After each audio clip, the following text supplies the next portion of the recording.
The holy arrows were shot by an archer by the name of Kate Kim. Ever since the days of the high school archery club, he is the top-level archer that appeared in the Korean peninsula in 5 years. But during high school every month, his position would be stolen by talents that appeared after a few years. But he had dedicated his life to archery. His first 2 shots failed, but he will hit the target this time. With that being said, both his shots land on the chest of the Necromancer. Sung-woo tries to pinpoint the exact position of the sniper, but before he can think further, his head gets crushed with another arrow. Kate Kim says that the Necromancer should feel honored as he was killed by the top-level archer. But all of a sudden, the crushed bones of the Necromancer start to dissipate in the air. Sung-woo appears behind his minions, and he asks Kate Kim if that last headshot was shot with an ordinary arrow. Sung-woo came to the conclusion that they had only 4 holy arrows, which is why they are now using simple arrows. Kate Kim is completely shocked by this revelation.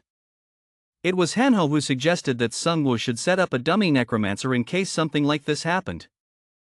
Back then, when Jisoo-yoon was absorbed by the painting, Hanho panicked a little bit. Sung-woo told him to get his act together as just Yoon is a ranker, and they could have only sealed her or teleported her with that item. All this time, Jisoo-yoon was deflecting the arrows that were targeted at Sung-woo, and Hanho asked him what he was going to do now about the arrows. Hanho suggests that they should let them use all of their special arrows by setting up a werewolf as a stand-in for Sung-woo. Sung-woo says that there are too many people watching them right now, but Hanho says that anyone can use magic while others are watching. He further informs Sung-woo that they have the best material to divert everyone's attention, and that special material turns out to be the Immugi minion. Sung-woo picks up one of the special arrows that were aimed at him. By reading its description, Sung-woo says that anyone can tell where this item came from just by holding it. This arrow is called the Divine Blood Arrow. This item was produced by a player. Its effects include concentrated divine power, it gives additional damage to undead attributes, it gives a fatal purification effect to the undead with a 2000% on-hit damage. Its description says this weapon was created after long research and improvements. Would you believe it if you were told that these were made by boiling 10 priests alive? It will deal a critical hit if used on the Necromancer's heart with the marker's skill. Kate Kim now knows well that they cannot stop the Necromancer anymore, and he needs to run away. But before he can even take a step back, Righty catches up to him. Righty ends the life of Kate Kim by shooting him with a pistol. Kate Kim was a fan of Righty, and these proved to be his last words. The Conflict Guild members are hiding in a forest, and they are not sure if they can stay hidden for longer. The Conflict Guild leader is pissed at the fact that the Necromancer can find them even in this thick forest. A lot of specters are flying above the forest. All Conflict Guild members fall under the Spectre Curse. They are now in a state of fear, and their movement speed is decreased by 30%. Sung-woo is watching them from above, and knowing this fact is making the Conflict Guild leader angrier.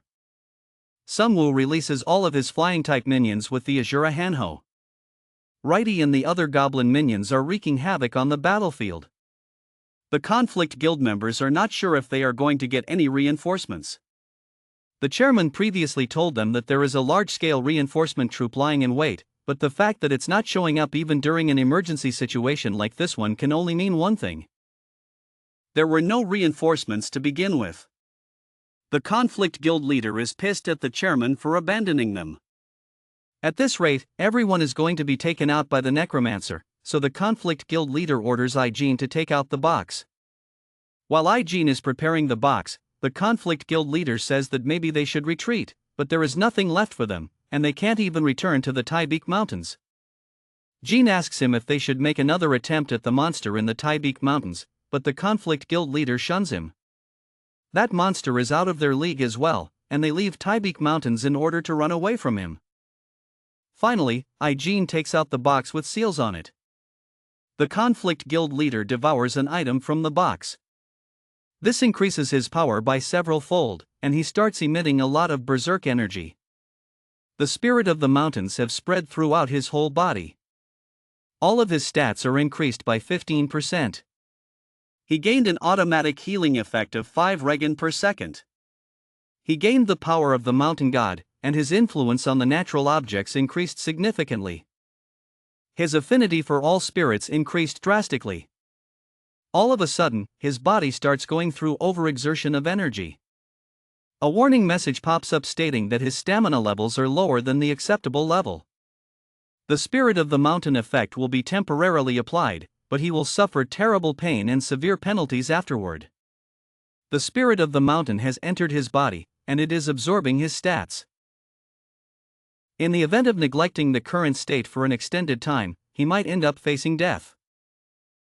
The conflict guild leader is boiling from the inside as his power is overflowing. As he previously thought, his primary class strongman goes well with his linked class dark elementalist, and he should be able to win with this. With that being said, he jumps toward the minions of Sun Wu. With just a single Earth Shatter skill, he managed to kill a ton of minions. Minions are not the only ones who died with the Earth Shattering, as there were many conflict guild members who were swept away by that attack. The buffed-up conflict guild leader calls out the Necromancer for a 1v1.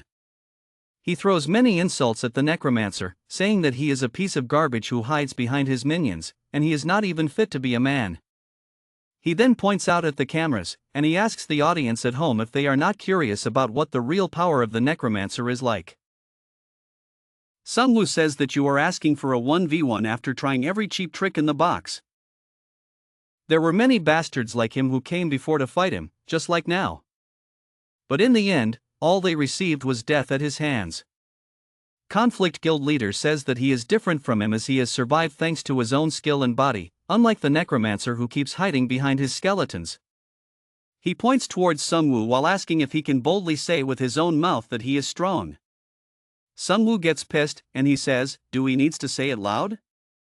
The conflict guild members who got swept away by the Earth Shatter are on the edge, and Li Jin gets to them. He tries to help one of them, but this person turns out to be Hanho. Instead of thanking Li Jin, Hanho punches his face. The survivors say that Hanho is the weakest among the Necromancer comrades, and they can somehow manage him. Hanho gets pissed, and he says that he is going to change this perception right here and right now. Hanho leaps toward them while activating his Azura arms. He then uses a skill called Ghostly Daggers, a fist of violence.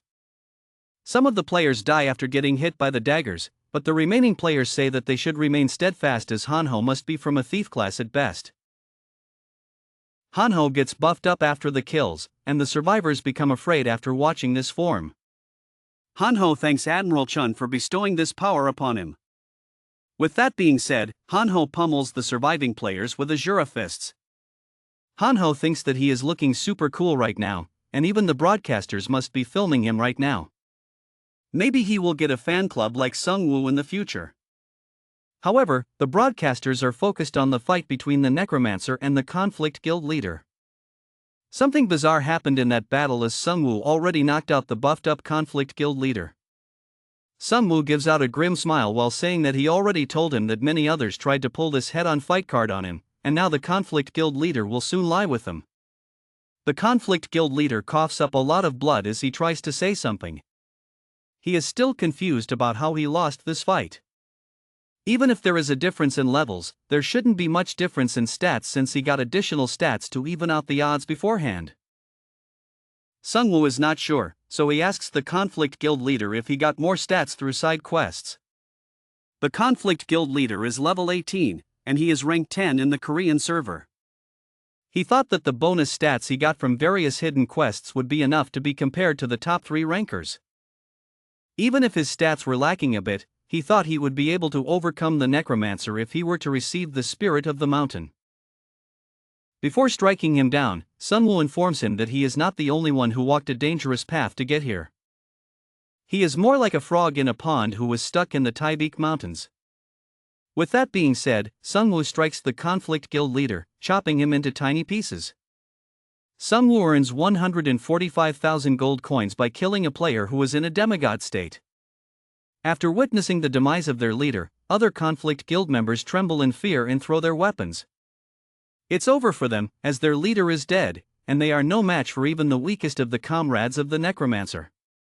Jin admits their defeat, and he begs the Necromancer to spare their lives. Sungwoo obtains a legendary consumable item called the Inner Pill of the Taibik Mountains from the corpse of the Conflict Guild leader.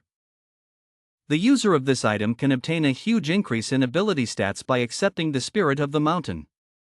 Also, the affinity for mastery over nature and energy increases drastically. This allows the player to occasionally gain power in the mountain demigod state. However, for a player to completely absorb it, they need a minimum vitality level of 80 or more, and the recommended level for its usage is 100. But Sungwoo already has his demigod state, which can create conflict and cause adverse effects. The description says that this inner pill was formed after someone unqualified forcibly ingested the demigod ginseng. Instead of gaining power, their power was absorbed by the pill, thus resulting in a more strongly concentrated state after consuming the power of the Conflict Guild leader. This is the first time Sungwoo gets his hands on an item that can unlock the demigod state. Sungwoo asks Yi-Jin about the girl. Yi-Jin is not sure which girl he is talking about, so he tells him that he is inquiring about Ji-Soo-yeon, the woman wearing the red tracksuit. Yi-Jin calls her the human butcher lady by mistake. He opens up the divine landscape painting to show Sungwoo the location of Ji-Soo-yeon. This painting is a legendary consumable item. It teleports the target to the painting's location, and right now it's on a cooldown of 96 hours. Sungwoo asks Yi-Jin about this place, and Yi-Jin informs him that it is the deepest place in the Taibik Mountains. Sungwoo asks him if it's safe there since he heard them saying on a stream that they had already cleared up the whole Taibik Mountains. Yi-Jin informs him that it is partly correct, but cleaning up the whole mountain is a lie. They tried to exterminate the monsters, but the mountains were too deep. And monsters kept increasing in number and strength every day. They even started a power struggle, and in the end, one of them united the mountain range. From that point onwards, a being called the King of the Great Mountain Range was born. Sungwoo thinks that he never saw a being with the title of a king. And Yi-Jin further informs him that they could never confirm its existence and that they only saw the quest message. They couldn't even handle the subordinates of that king, so they moved to a different area. Hanho asks him if that is the reason why they joined the Falling Devil faction. The Devil faction needed troops after the last war, and the Conflict Guild needed an area to migrate to. Now, Sungwoo becomes a little bit worried after hearing it, as it is not a good idea to leave the growing monsters to themselves. Hanho asks Yi-Jin if he has any other information, and if he is honest with them, then they will treat him better than other slaves by giving him alcohol and drugs. Yi-Jin rejects his offer by saying that I am 18 and I don't want to break the law by drinking liquor. Both Hanho and Sungwoo are not sure if he is being honest about his age. Hanho becomes pissed at this young boomer, and he straightens him up by saying, "You are too young for drinking, but you have no remorse for plundering." At the same time, the Crusader Guild arrives at the scene. Sungwoo asks the prosecutor what he wants. Deep down, Sungwoo knows that this prosecutor is not someone who plays tricks like the Conflict Guild. The prosecutor informs him that their wide area surveillance team found a group from the Devil faction that was preparing for a sneak attack and they had just finished suppressing them. The chairman ran away, so the Crusader Guild was thinking of eliminating the main base, but they came here to support Sungwoo. But looking at this place, it seems the situation is already settled here. The prosecutor already lost the dungeon raid, and he doesn't plan on losing again. It's not worth raiding by sacrificing guild members, but he will not miss this chance to completely destroy the Devil faction. The prosecutor informs Sungwoo that they will take care of clearing the battlefield for them. Sungwoo tells him that he has an offer to make. He will clear the Devil faction in the northern metropolitan area, and the Liberation Guild will be able to take hold of the metropolitan area without much effort. The prosecutor says that he is sure that this offer doesn't come for free. And Sungwoo must have something he wants from them. Sungwoo asks him to find information about the Taibak Mountains through the wide area surveillance team of the Crusader Guild. He further informs the prosecutor that Ji-Soo-yeon fell into the mountains due to the magic of the Conflict Guild, and they can't even reach her through the community server. The prosecutor quickly agreed to these terms. They both shake hands as they know that they are competitors, but they need some friends in these difficult times. At the same time, the reporter informs the audience that the Necromancer has won this battle, plus he even took the Amugi cave boss as his minion. And it looks like even the prosecutor has acknowledged it. At the same time, the reporter levels up to 13. She has successfully completed the hidden quest of mobilizing 100,000 people on her stream. She is given an additional skill as a reward, and additional features have been opened up for her, like viewer sponsorship. The reporter becomes super excited after receiving these rewards. She thinks that if the Necromancer had given her an interview at that time, then she could have mustered up a larger audience. But before she can think further, Sungwoo comes up to them and asks them if he can say something through their broadcast. All guilds and influential people around the Korean server are super excited to find out what the Necromancer is about to say.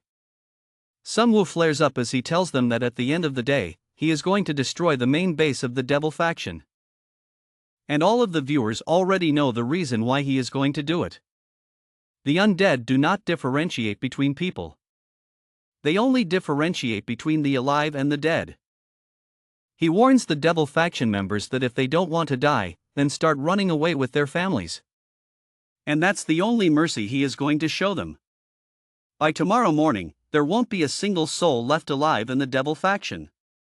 The reporter shakes in fear, and she begs the players around the area of the main base of the Devil faction to run away with their children and elderly. The reporter's assistant calls her out for something. It turns out the main base of the Devil faction is broadcasting, expressing their views about the Necromancer. Sungwoo is curious as well to find out what this broadcast is about. The security around the Devil faction's main base is quite strict. After a few hours, they spot Sungwoo and his wyverns. Sungwoo lands at their entrance, but his mood does not look good. Lee Mincheol welcomes him, and previously, he used to run a shelter in this area. Sungwoo asks him if the things he said in the broadcast are true, and Lee Mincheol confirms it. Lee Mincheol tells him that they want to surrender unconditionally, as the executives of the Reconstruction Alliance, including Chairman Lee, got scared and ran away. The common players in this place were being unwillingly controlled by the Reconstruction Alliance in the first place. So, he asks the Necromancer to understand their reason for forcibly participating in the plans of the Reconstruction Alliance. Sungwoo knows from this conversation that these guys are drawing a clear line between them and the Reconstruction Alliance. But Sungwoo is not interested in that small stuff, so he asks Mincheol about the object. Mincheol leads the way, after informing Sungwoo that they have kept it ready. The common folk of the Dark faction are afraid, as they all saw Sungwoo saying that he would even kill their children and women. Sungwoo thinks that he has at least left a strong first impression, although that might make him quite infamous. Thanks to that, he easily obtained the last piece. He finally got his hands on the Devil Stone statue, which is the final piece for the third faction's hidden quest. He had already destroyed 2 of the Absolute Race's statues, and now only 1 was left. The Devil statue is holding a cup containing fire and a spear held in reverse. On the other hand, the Angel statue had a sword and a crown. Sungwoo is wondering what these things could mean, or maybe the statues imply what each faction has to pursue. Whatever their dreams are, they can no longer be fulfilled. Right, he smashes the Devil Stone statue with a head-on sword strike, and in retaliation, the Devil faction increases the bounty on Sungwoo by 50 million. Due to the breaking of the Devil statue, the levels and bonuses provided by the Devil faction were removed from the nearby players. A notification pops up informing Sungwoo that he has completed the hidden quest by destroying 3 Absolute Race statues. Another notification by the title of Great Moment Establishment pops up. His goal is to choose the faction's home base. His initial operating capital is 30,000 gold. Sungwoo has passed the test for becoming the progenitor of a new faction and has finally obtained the qualification to establish a new faction. Sungwoo first needs to assign a home base. For the faction's eternal development, Sungwoo needs to select a safe and great area and lay the foundations of a 100-year plan. Sungwoo needs to assign a home base within 72 hours. Once a home base is assigned, it cannot be arbitrarily modified. Hanho found an item that looked the same as the horn of the Devil statue. This is a legendary consumable item known as a Devil Horn Fragment. On usage, the user can move to a Devil statue within a certain range for a single time. It cannot be used to move to an Angel faction or the third faction location. Its description says that in case the stone statues are destroyed, they can be used as a last resort for escape. Sung Woo had his fun until now, enjoying the loopholes in the system, but with the establishment of the third faction, that fun is over. As Sung Woo is about to leave, Lee Min-cheol runs up to him and requests him to accept them in the third faction. Since the stone statue was destroyed, they received a huge penalty, and they were expelled from the devil faction as well. Sung Woo tells him that he is sorry, but that he cannot accept them in his faction. The third faction doesn't easily accept people. They can only join his faction by proving their worth by raiding dungeons. With that being said, Sung Woo leaves, and Lee Min-cheol says that even survival alone is difficult. And the Necromancer is talking about raiding the dungeons. After some time, Sung Woo arrives in Suwon. Hanho is trying to find something on the community forums. Hanho informs Sung Woo that Jisoo-yoon leaves no comments and that something might have happened to her. Sung Woo tells him to calm down and that Jisoo-yoon will be fine. Sung Woo wants to go and search for her right away, but there is a chance that things will get dangerous if he makes a move. There are still too many forces on the Korean server looking for him. There is that Evolution Society, the Reconstruction Alliance, and other potential enemies that have yet to be revealed. No matter how careful he is, if he tries to search a wide area like the Taebaek Mountains, then his movement will be known to others. It's not a problem if they target him, but it could make matters worse if they started targeting Jisoo-yoon. The wide area surveillance team of the Liberation Guild has many members. And they have outstanding capability. Sung Woo will wait for their report for now. The growth level of the World Tree is 2, and it has grown up to 83%. Spearman Kyung-soo informs Sung Woo that they don't need lights during nighttime as the World Tree illuminates a lot of light, and it also stands out because the surroundings have no light. The World Tree is pretty much a landmark right now, and hiding it will be useless. Hanho, with a severe face, says that they should use it since they cannot hide it. They can emphasize its sacred yet dominating presence to the people outside. A system message pops up asking Sung Woo if he wants to choose the location of the third faction's main base, and Sung Woo clicks on the yes option. Another notification pops up asking Sung Woo for the faction name. After choosing a name, it cannot be changed for 30 days, plus an enormous amount of gold is required to change it for the second time. Sung Woo has already thought up a good name for his faction. He names his faction the World Tree Faction. All players get a system notification. The system congratulates all players as a new faction has been established. All of its members will get faction quests just like the other two on. New features will open according to the faction rank. Another notification pops up informing Sung Woo that he has completed the faction quest for the establishment of Great Moment.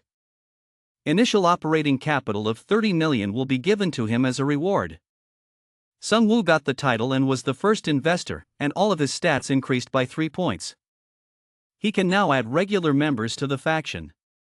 The World Tree, also known as the Holy Tree of Life, becomes the symbol of the faction by satisfying a particular condition. The whole world gets a system message. The system informs the players worldwide that for the first time in the history of the Korean server, a player-led faction called World Tree Faction has been born.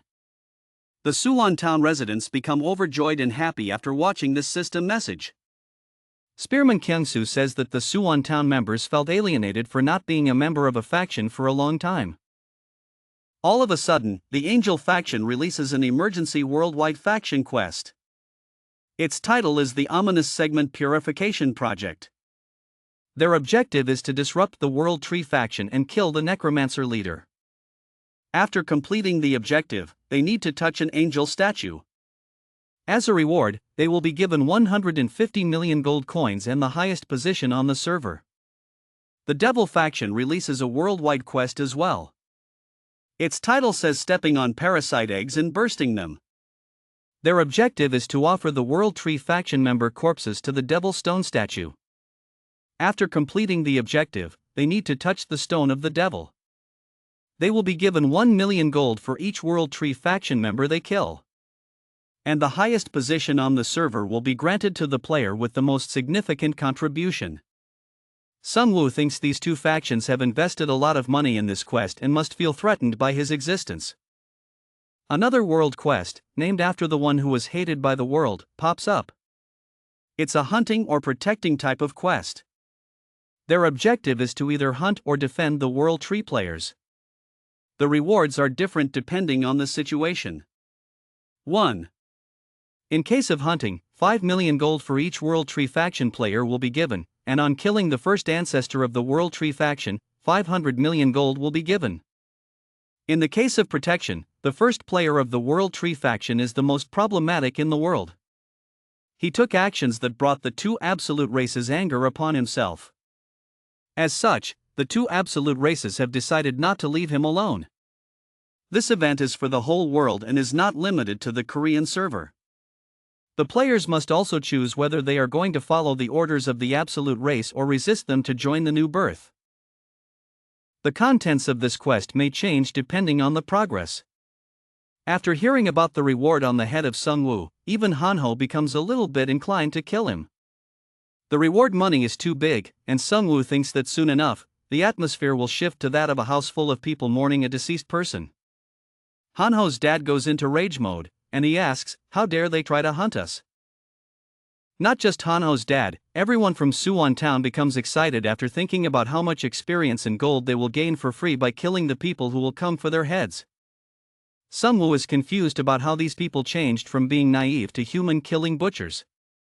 Spearman Kyung-soo informs him that their situation is different from when their only way of survival was running away. They will start preparing for this new fight, and this time, they will make a little bigger and perfect war plan. While talking to Kyung-soo, Sungwoo checks the image scale. It turns out the game maker is watching him. This time, Sungwoo will make things fun for this being, but with a completely unexpected twist. After some time, the Warang Guild from the Devil faction comes live to give their official standpoint on the World Tree quest. The Warang faction decides not to pursue the hunting of the World Tree faction. Some other minor factions within Korea support the World Tree faction. On the community forums, someone posts that this current situation is the same as a historical event. During the Donghak Peasant Revolution, they had to bring in foreign powers because they could not stop the peasant army. After this quest, people from foreign countries will come and make a mess of their Korean server while trying to hunt the Necromancer. Most of the Korean players support Necromancers as they don't want any foreign invaders on their land.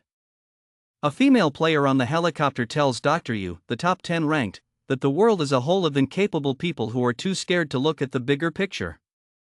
After some time, the helicopter arrives at a specific location, and many players come out to greet Dr. Yu. A player by the name of Arhata says that this is the first time they have met him in person. Dr. Yu greets them, and he asks if the elder came to the sea to greet them. Arhata informs Dr. Yu that the Yakuza boss hasn't moved to these remote places himself, but they have made sure to dispatch sufficient troops, so they ask for his understanding. Dr. Yu asks them about who is here in place of their boss. Arhata informs him that Chief Kata Akira has come in place of their boss.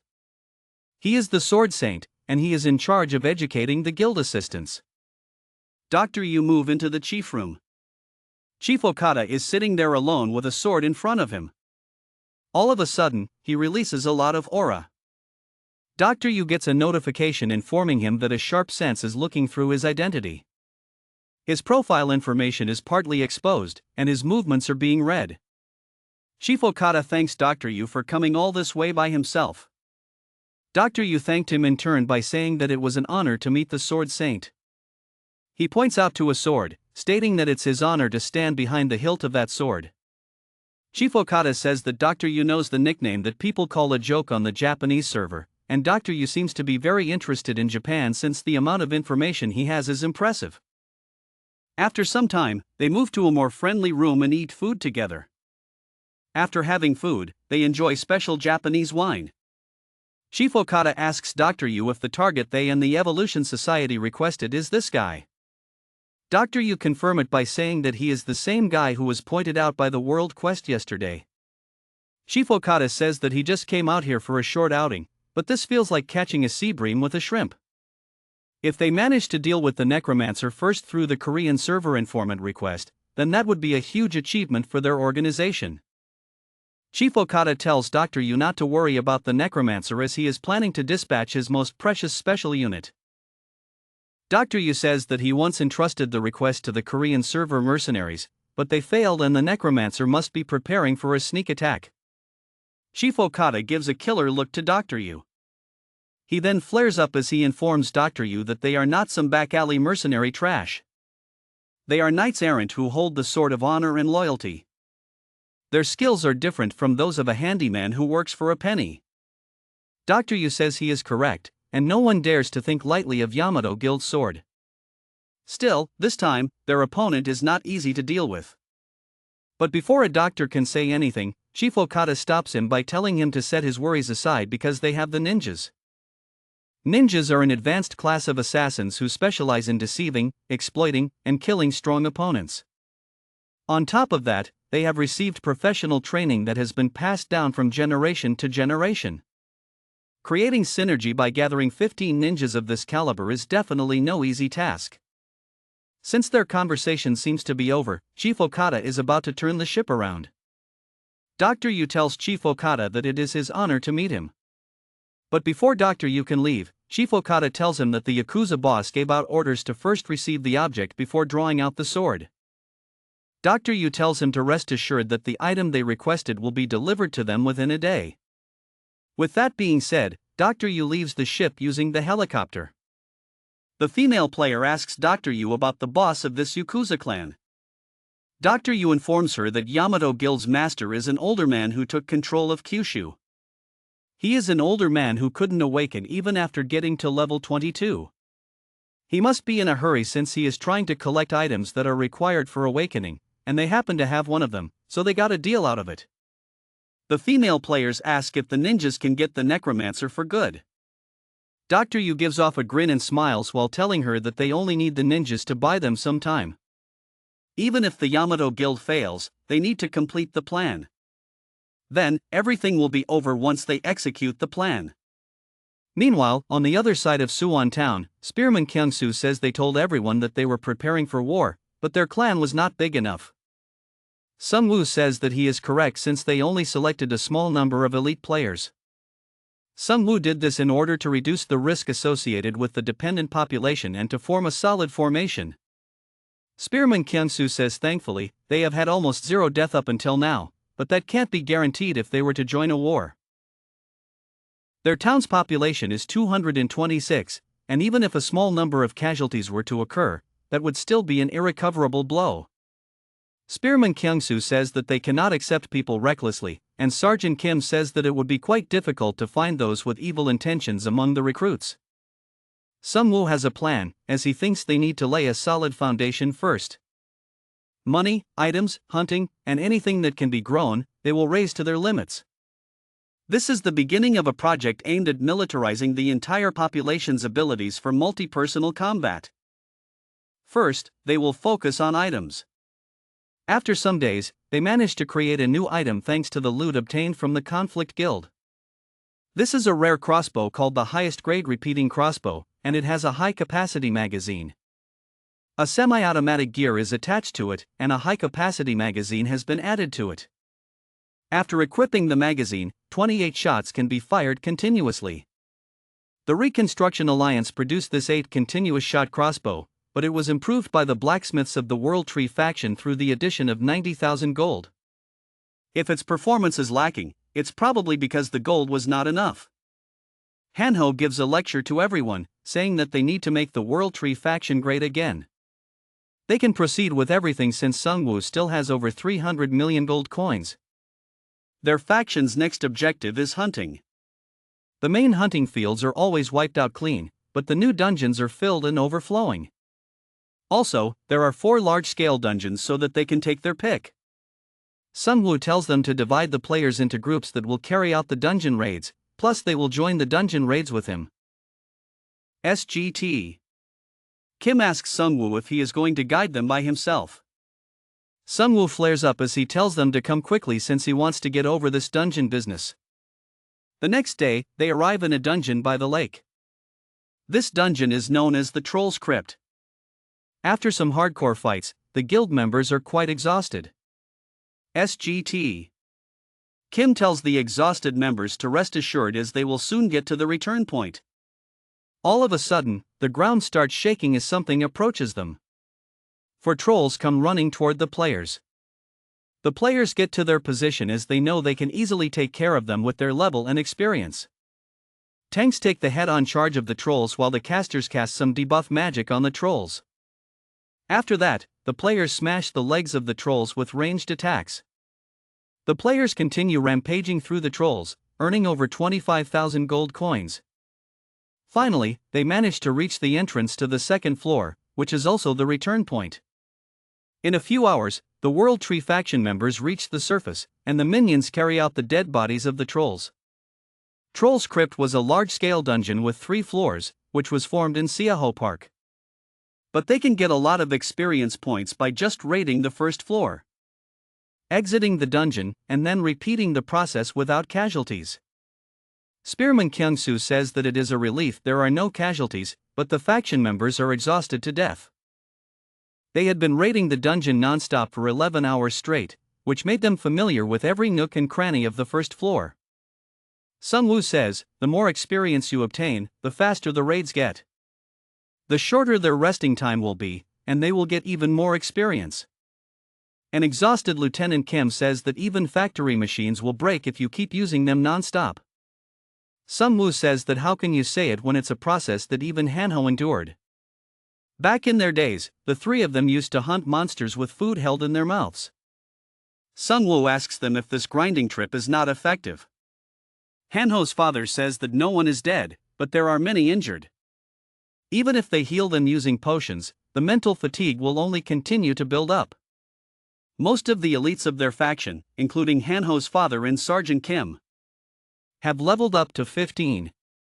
But they are worried as things are getting competitive and the newcomers are catching up to them. Hanho tells the citizens of Suwon Town that there is no time to rest as they should be moving the troll corpses before they spoil. And now, it is time for the collection and production phase of their faction. After some time, the wyverns arrive in Suwon Town with the newly acquired trolls. The workers have not yet dismantled the already acquired trolls, and the wyverns keep adding new trolls to the pile. With that being said, the players start draining the blood and removing the skin. The potion boxes in the storeroom are already filled to the brim, and there is no more space to store new stock. Troll's blood is used to make potions, but they lack some herbs that go along with the blood, so they send a team to gather more herbs from a nearby mountain. The collection team is already on edge, but the players ruthlessly feed them potions and send them to the mountains once again. Right now, the World Tree Factory is going through a rapid economic boom. And soon it will be filled with the best talent and materials. Things in Suwon Town are going well for now. The only thing Sung Woo is worried about right now is Jisoo Yoon. Someone tells Jisoo Yoon that you guys call us monsters. But looking at what Jisoo Yoon has done, he is not sure which one of them is a real monster. This entity turns out to be the king of the Great Mountain Range. Jisoo Yoon thinks that it might be difficult for her to return. Jisoo Yoon thinks that it might be difficult for her to return. The wide area search team of the Crusader Guild is at the Taibik Mountains. Due to an unknown power, their low-level magic drones are being blocked.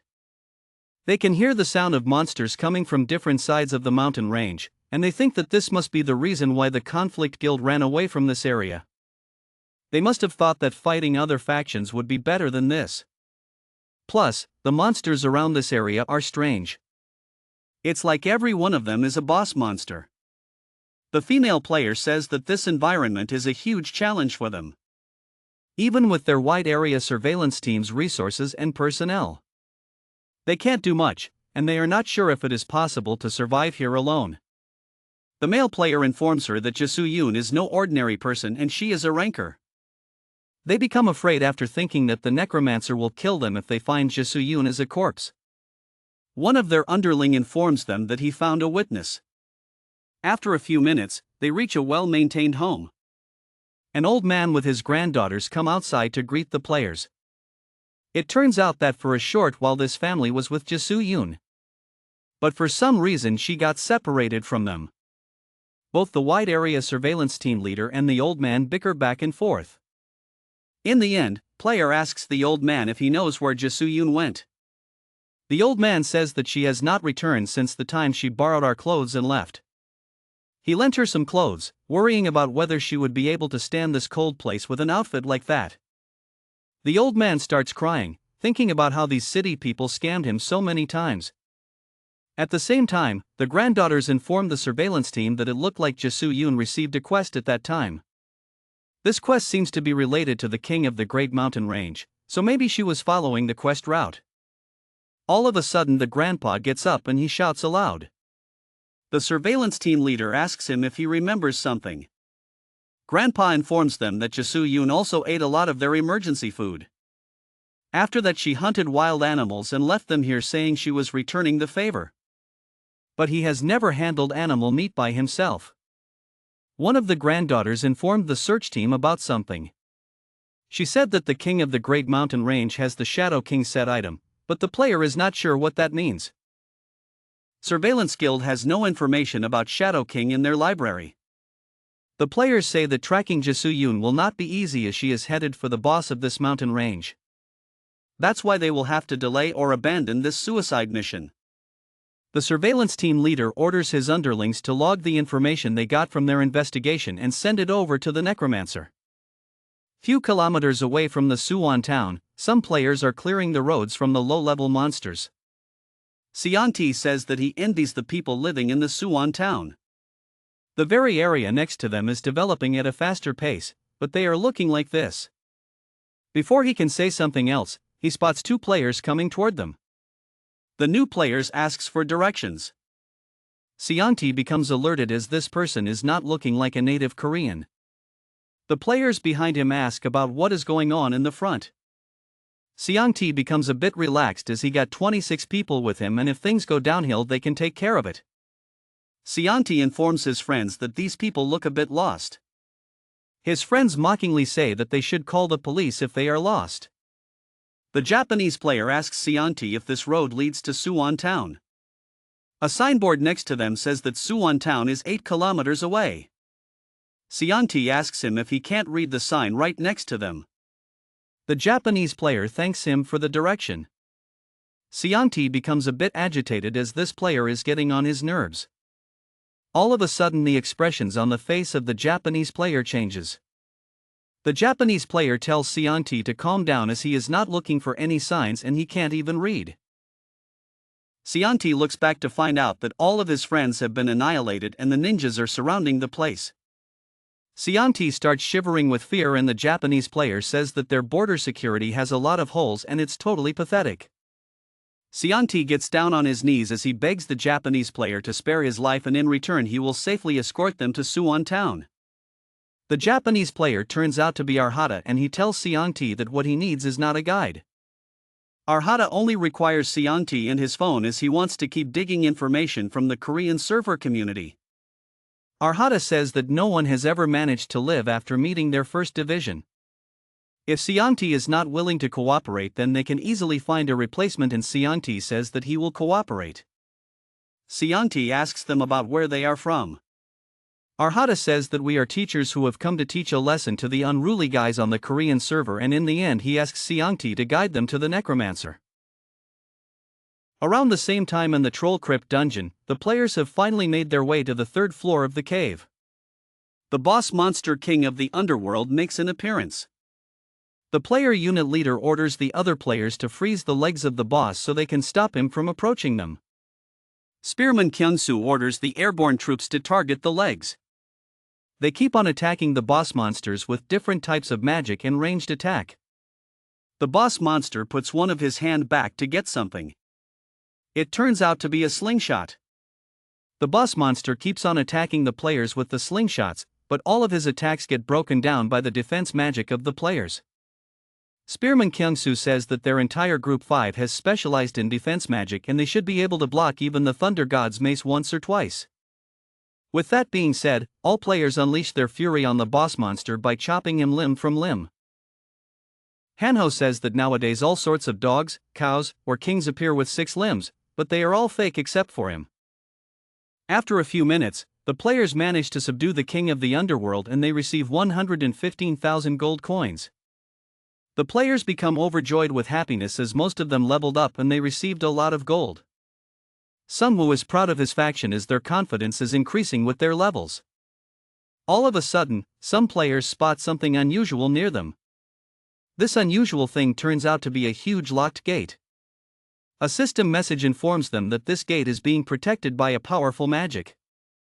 Only the being engraved on the wall can approach it. It requires a 3 rank or higher unsealing spell, or it can be unlocked by an expert rank or higher unlocking skill. Spearman Kyung-soo says that it's their second time encountering something like this. This dungeon doesn't seem to show other hints, and it looks like a hidden reward that one can obtain through their personal skills. Hanho tries to open it, but there are no holes in the wall so he can't lockpick it. Or he is simply lacking in lockpicking abilities. Sunwoo grins a little bit as he says that he has got another way. Sunwoo pulls out the special master key. The master key is a consumable item.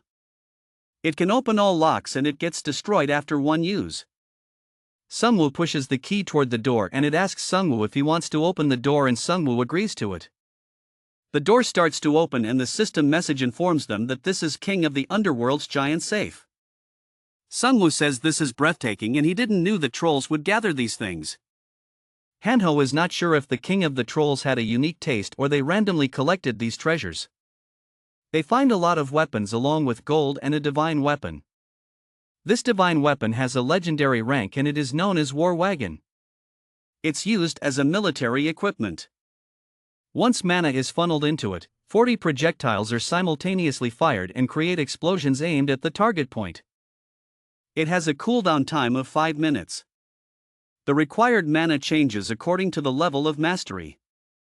Lieutenant Kim says that this wagon does not look like a historical divine weapon and it seems to contain magical powers. Spearman Kyung-soo is happy because they finally got something good since the war is upon them. Hanho's dad says this weapon is super broken and they can even conquer the whole world with it. And Hanho adds to it by saying that the World Tree faction will shred through its enemies with this weapon. Lieutenant Kim tries to lift it up but it is too heavy for him alone. So Spearman Kyung-soo says that they will have a hard time taking it back to the surface. Sunwoo activates the World Tree faction's safe in order to store the war wagon. This safe consumes 100,000 gold to store a single item and right now there are no weapons in it. A system message pops up asking Sunwoo if he wants to store the divine weapon war wagon. A total of 15,000 gold coins will be consumed in order to store this item. Sunwoo clicks on the store button. A huge bright flash blinds everyone in the vicinity and Hanho says that if they were making a game they should have given every single player an inventory of his own. Once the war wagon is stored everyone jumps in the pool of treasures to claim their bounty. Hanho finds a wooden staff but he is not sure if it is used by troll magicians or not. Hanho's dad informs him that it looks like a sari but Hanho has no idea what a sari is. Sari are things that are erected next to totem poles. This is a heroic rank totem and its name is Sari of Luck. All production power and production technology improves in the radius of 5 kilometers. The place where Sari are installed have 10% additional item production success rates. This item is going to be quite useful for the production facilities of Suwon Town. Checking everything right now in this treasure trove will be quite difficult since there are all sorts of rare items, materials, and weapons in here. Sunwoo says that they have gained a lot since these past few days and they will head back first. After a few days the World Tree is emitting huge rays of light. Sunwoo installed the Sari of Luck right next to the World Tree. Due to this factor abundance of the sacred tree is granted to this area. Item production success rates are increased by 50%. On producing items the chances of an additional option being granted increase by 10%. All item production costs are decreased by 10%. Another notification pops up which states that the effects of the Sari of Luck are granted to the area. All production power and production technology improved by 10%. All item production success rates increased by 10%. The production team is quite angry at LT Kim for bringing these buffs upon buffs for them because now they have to work even during their sleep. Spearman Kyung-soo says that the amount of medicinal herbs has also increased since the installation of the Sari. The herbalist team has yet to come down from the mountains, or maybe they ran away. Sungwoo says maybe they are absent because he pushed them a bit too far. Sungwoo gives a 12 hours leave to everyone in the World Tree faction to boost up their morale. While everyone is celebrating their long-awaited break, Sungwoo is thinking of raiding a much higher difficulty dungeon once the break ends. Sungwoo gives a bad news to the surveillance team since they will be not getting a break because they need to secure their borders.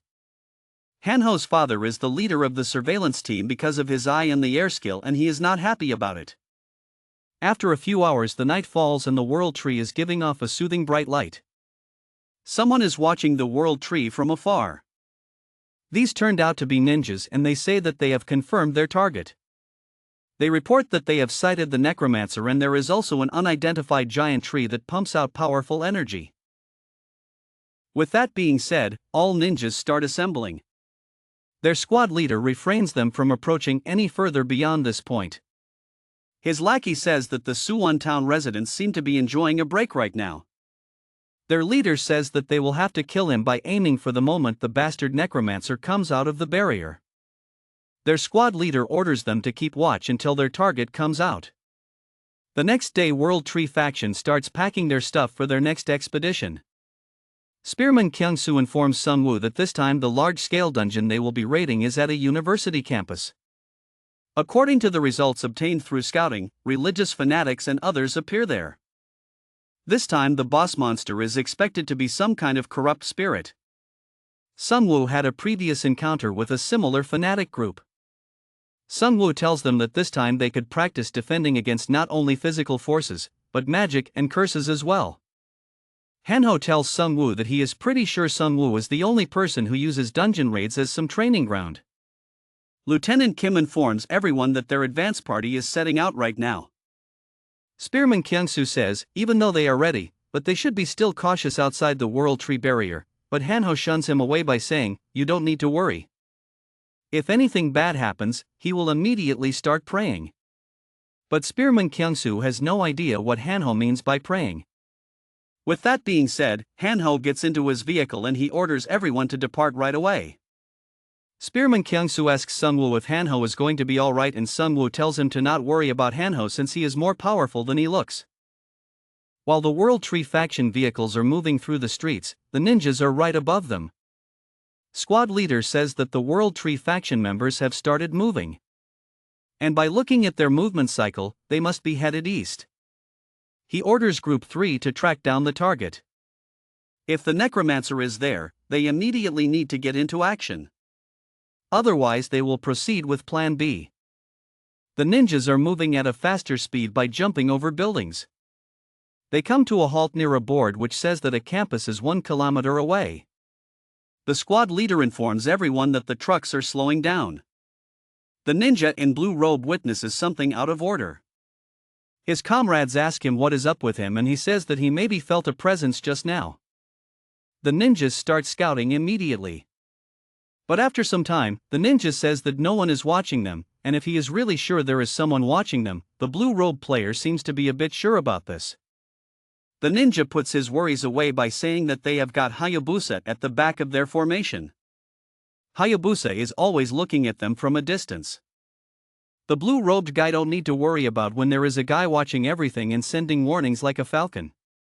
The ninja become a bit agitated after hearing repeated concerns from the blue-robed player asking him if he is looking down on the skills of the ninjas. The ninja squad leader feels something is amiss. He asks the other ninja if he can contact Hayabusa. They have stopped receiving reports from the Hayabusa team for the past 2 minutes, which seems a bit fishy. Right now, they are not even answering the phone calls either. The squad leader orders Two Tails to come out and the shadows of the players start merging.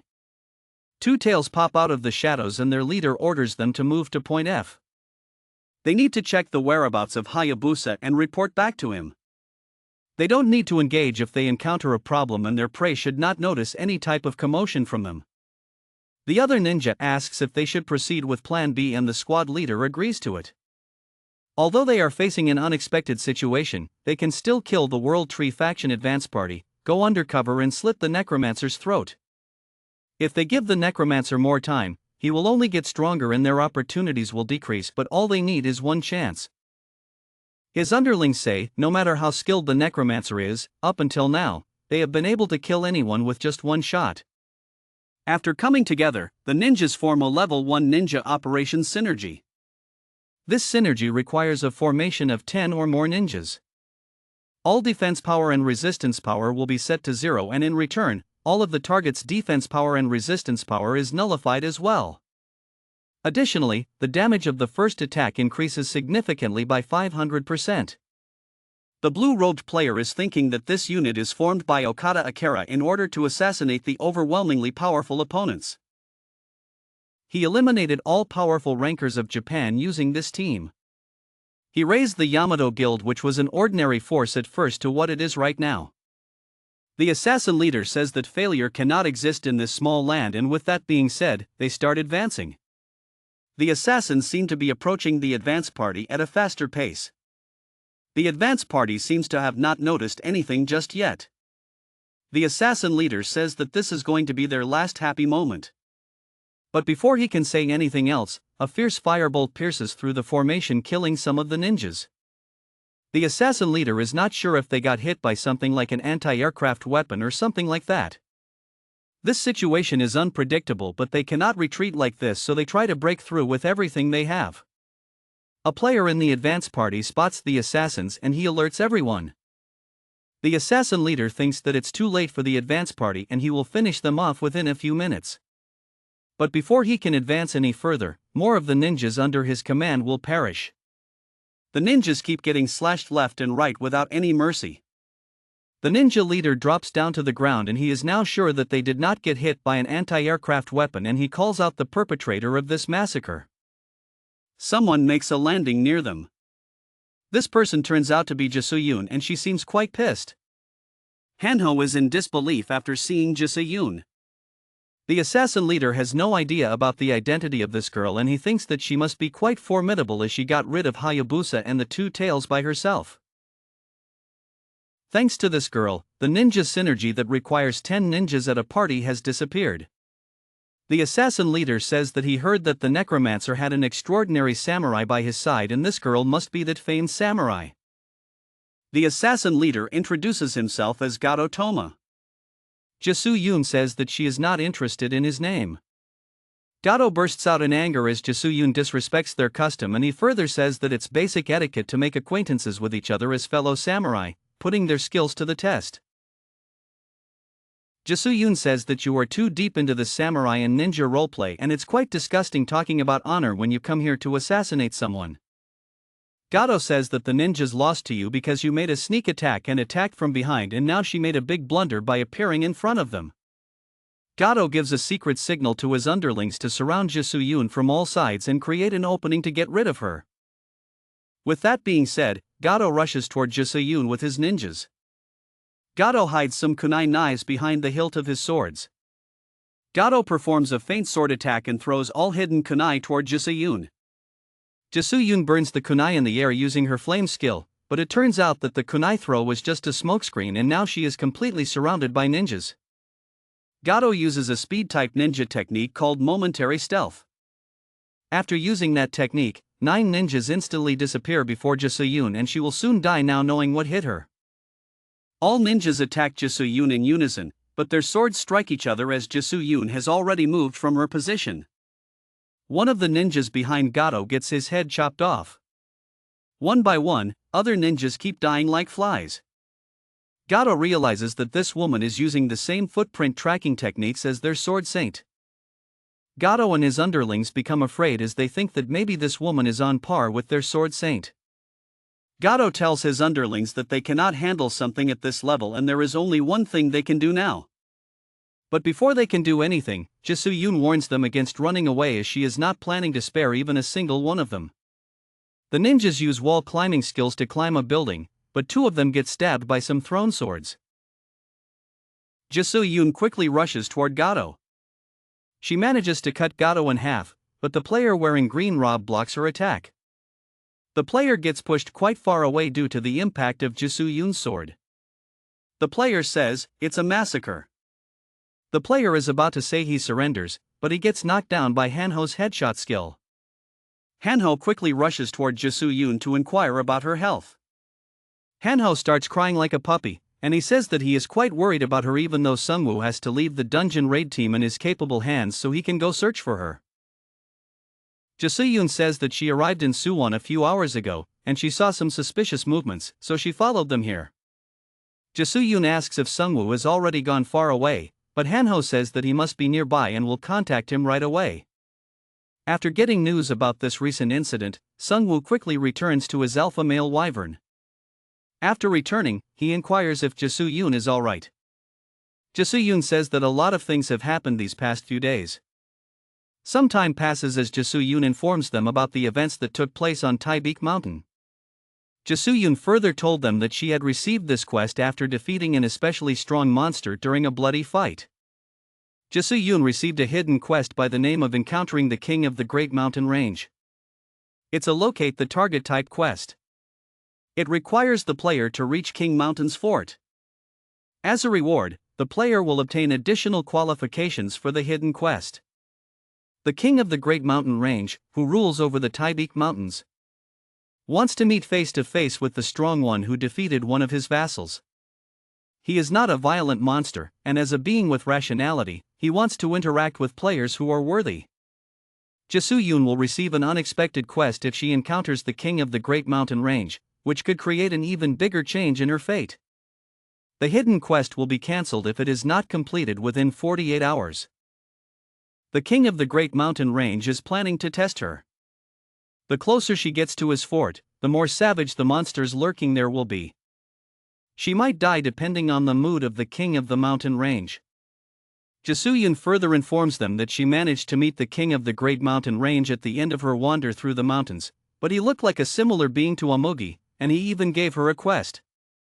Sungwoo thinks that this boss monster is quite extraordinary, and that he must serve as an NPC so he can give out quests. Sungwoo asks Jisoo-yoon about this quest. The King of the Great Mountain Range told her to bring back the divine ginseng that the Conflict Guild had taken away. Sungwoo is a bit hesitant to give it back, and Hanho shuns him by saying that you must think that it's a waste of this overpowered item. Jisoo-yoon further informs them that as a reward, the King of the Great Mountain Range will give them the last item of the Shadow King set, which Sungwoo is looking for, as well as the awakening of Jisoo-yoon. After hearing about the rewards, Sungwoo quickly hands over the inner pill of the Taebaek Mountains. He further says that it changed a little bit, but their customers should like it even more. The inner pill is a legendary consumable item. The user can obtain a huge increase in ability stats by accepting the spirit of the mountain. Also, the affinity mastery over nature and energy increases drastically, allowing the user to occasionally gain the power of the mountain god divinity. In order to completely absorb it, the player needs a vitality level of 80 or more, and its recommended level is 100. Its description says, this inner pill came to be after someone unqualified forcibly ingested the divine ginseng. Instead of gaining power, their power was absorbed by the pill, thus resulting in a more strongly concentrated state after consuming the arrogant one's power. Hanho says that, looking at the description, this really looks like a waste of this item, and Sungwoo hands over the pill to Jisoo-yoon with regret. Jisoo-yoon tries to take away the pill, but Sungwoo is tightly gripping it while muttering senseless words. Hanho asks Jisoo-yoon how she got back here because Suwon town is quite far away from Taebaek Mountains. Jisoo-yoon says that the King of the Great Mountain helped her. He had various items, including an item that could open a portal that goes to any place. Hanho is thinking of stealing this overpowered item, and Sungwoo is still sad about departing from his beloved pill. Sungwoo says that if the King of the Great Mountain is so eager to get this divine ginseng, but they don't know what his purpose is, but since those are rewards that they need as well, they don't have much choice. With that being said, Jisoo-yoon says that she should start going, and she informs them that she also received an item that can take her back. Sungwoo tells her to be careful and not blindly believe this king, even though this monster speaks well. In the end, they could be just monsters. Jisoo-yoon says that she will keep it in mind, but before she can leave, she points toward the captive who was knocked down after surrendering to her. She says that he is dangerous, and that it might be best to just kill him right now. But before Hanho can ask her any question, she gets teleported away. Hanho says that it's not like Jisoo Yoon to kill a captive who willingly surrendered.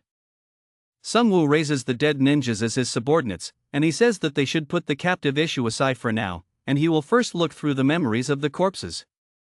He will find the roots of the people who sent them, and pay them tenfold, so that no one in the future will dare to peek out their heads ever again.